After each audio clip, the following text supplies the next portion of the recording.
بسم اللہ الرحمن الرحیم۔ شروع اللہ کے نام سے جو بڑا مہربان نہایت رحم والا ہے۔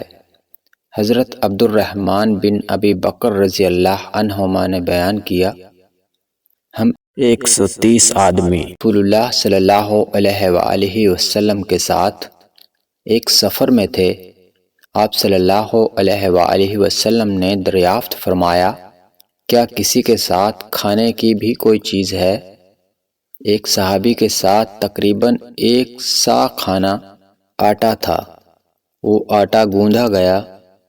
پھر ایک لمبا تڑنگا مشرق پریشان بال بکریاں ہانکتا ہوا آیا تو نبی اکرم صلی اللہ علیہ وآلہ وسلم نے دریافت فرمایا، یہ بیچنے کے لیے ہیں یا کسی کا عطیہ ہے؟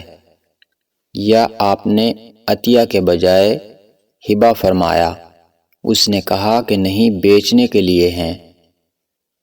آپ نے اس سے ایک بکری خریدی، پھر وہ ذبح کی گئی۔ پھر نبی کریم صلی اللہ علیہ وآلہ وسلم نے اس کی کلیجی بھوننے کے لیے کہا۔ قسم خدا کی 130 اصحاب میں سے ہر ایک کو اس کلیجی میں سے کاٹ کے دیا۔ جو موجود تھے انہیں تو آپ نے فوراً ہی دے دیا، اور جو اس وقت موجود نہیں تھے ان کا حصہ محفوظ رکھ لیا۔